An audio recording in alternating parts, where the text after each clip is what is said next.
JTV Voice of Jagyapat. భారత రాజ్యాంగానికి తూట్లు పొడిచేందుకు మోదీ ప్రభుత్వం కుట్ర పన్నుతుందని, దేశంలోని సెక్యులర్ పార్టీలన్నీ ఒక్కత్రాటిపై నిలబడి అడ్డుకోవాలని భారత కమ్యూనిస్టు పార్టీ సిపిఐ రాష్ట్ర కార్యదర్శి కె రామకృష్ణ పిలుపునిచ్చారు. లౌకిక రాజ్యాంగ పరిరక్షణకు వక్ఫ్ బోర్డుల ఆస్తులో సవరణలు వ్యతిరేకిస్తూ భారత కమ్యూనిస్టు పార్టీ రాష్ట్ర వ్యాప్తంగా చేస్తున్న ఉద్యమాల్లో భాగంగా మంగళవారం సాయంత్రం జగ్గయ్యపేట పట్టణంలోని ఎన్టీఆర్ సర్కిల్లో లౌకిక రాజ్యాంగ పరిరక్షణ సభ ఘనంగా నిర్వహించారు. ఈ సభకు ముఖ్య అతిథిగా సిపిఐ రాష్ట్ర కార్యదర్శి కె రామకృష్ణ పాల్గొన్నారు. ఈ సందర్భంగా ఆయన మాట్లాడుతూ, దేశంలోని అన్ని మతాలు, కులాలకు సమన్యాయం కలిగేలా అంబేద్కర్ రూపొందించిన రాజ్యాంగానికి ప్రమాదకర పరిస్థితి ఏర్పడుతుందని అన్నారు. స్వాతంత్ర్యోద్యమ పోరాటంలో బ్రిటిష్ వారితో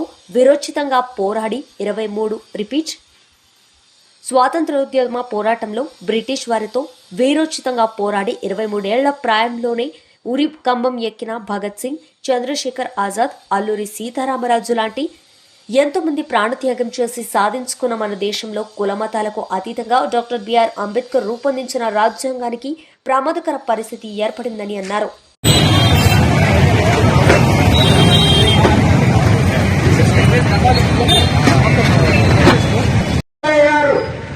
అనేక మంది ప్రాణాలు అర్పించారు కాబట్టి చెప్తా ఉన్నాం. అలాంటి ఆ రోజు అన్నదమ్ముల వారి అన్ని కులాల వారు, మతాల వారు భారత స్వాతంత్ర పోరాటంలో పాల్గొని ఈ దేశానికి స్వాతంత్రాన్ని మనం సంపాదిస్తే దాంట్లో ఇవాళ భగత్ సింగ్, చంద్రశేఖర్ ఆజాద్, అల్లూరి సీతారామరాజు ఎంతో మంది నాయకులు ఆనాడు స్వాతంత్ర పోరాటంలో పాల్గొనడం జరిగింది. అంతేకాకుండా ఒకవైపు భారత జాతీయ కాంగ్రెస్ మహాత్మా గాంధీ గారి ఆధ్వర్యంలో వారు పోరాడారు. భారత కమ్యూనిస్ట్ పార్టీ ఆనాడు స్వాతంత్ర పోరాటంలో పాల్గొన్నది. జైళ్లకు వెళ్లారు, ప్రాణాలు అర్పించారు, ఆస్తులు పోగొట్టుకున్నారు. ఎంతో మంది నాయకులు ఆ రోజు జైళ్ల పాలయ్యారు.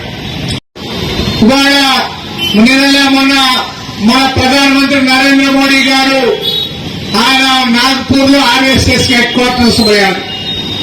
ఆర్ఎస్ఎస్ కేంద్ర కార్యాలయానికి పోయి ఆయన అక్కడ అందరికి కూడా హెడ్ వారికి అందరికి కూడా వందనం చేశాడు. మాకేమీ అభ్యంతరం లే. కానీ ఆయన 100 సంవత్సరాలు అయింది. భారతదేశంలో 1925లో భారత కమ్యూనిస్ట్ పార్టీ పుట్టింది. అదే 1925వ సంవత్సరంలో ఆర్ఎస్ఎస్ కూడా ఆవిర్భవించింది.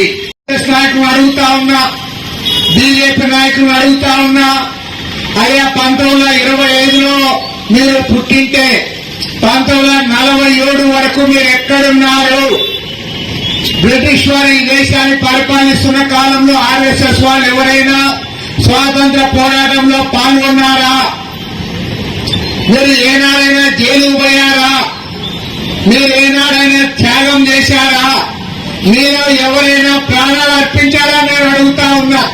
దేశ స్వాతంత్ర పోరాటంలో ఏమాత్రం కూడా పాల్గొనని ఆర్ఎస్ఎస్, దానికి సంబంధించిన బీజేపీ నాయకులు ఇవాళ ఈ దేశంలో ఎవరు దేశభక్తుడు, ఎవరు దేశభక్తుడు కాదు, ఎవరి దేశంలో ఉండాలి, ఎవరి దేశం వదిలిపెట్టిపోవాలని సిగ్గు లేకుండా మాట్లాడతారా? ప్రతిపక్ష పార్టీగా ఉంది ఆ రోజు. కానీ ఇవాళ 75 ఏళ్ల స్వతంత్రం తర్వాత చూస్తే స్వాతంత్ర పోరాటం తెలియని వాళ్ళు, పాల్గొనని వాళ్ళు, దాన్ని ఎక్కిరించిన వాళ్ళు, బ్రిటిష్ వారికి గులాములుగా పనిచేసిన వాళ్ళు ఇవాళ కేంద్రంలో అధికారంలో ఉంటా ఉంటారు. గులాములుగా పనిచేశారు మీరు.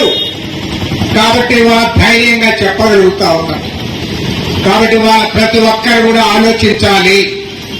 ఇవాళ భారతదేశంలో జరుగుతున్న రాజకీయ పరిణామాల గురించి ప్రతి ఒక్కరు కూడా ఆలోచించాలని కోరుతా ఉన్నా. ఈరోజు దేశవ్యాప్తంగా ఏం జరుగుతా ఉంది? 11 సంవత్సరాలుగా నరేంద్ర మోడీ ప్రభుత్వం కేంద్రంలో అధికారంలో ఉంది. ఈ 11 ఏళ్ల కాలంలో మీరు ఏమైనా చేశారా అని నేను అడుగుతా ఉన్నా.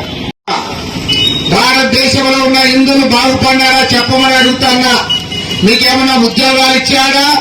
మీ రైతు సమస్యల పరిష్కారం చేశాడా? మీకు ధరలు ఏమైనా తగ్గించాడా?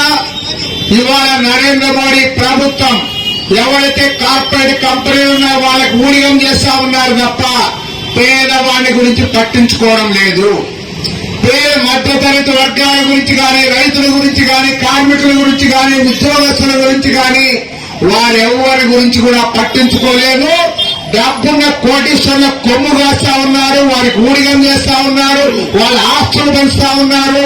వాళ్ళతో వేల కోట్ల రూపాయల డబ్బులు తీసుకొని ఇవాళ ఆర్ఎస్ఎస్ ని, బీజేపీని పెంచి పోషిస్తా ఉన్నారు. దేశ రాజకీయాల్లో ఇవాళ గర్వంగా చెప్తా ఉన్నాం, దేశ స్వాతంత్ర పోరాటంలో ఆ రోజు హిందువులు, మహమ్మదీయులు, సిక్కులు మేము అందరం కూడా కలిసికట్టుగా పోరాడాం.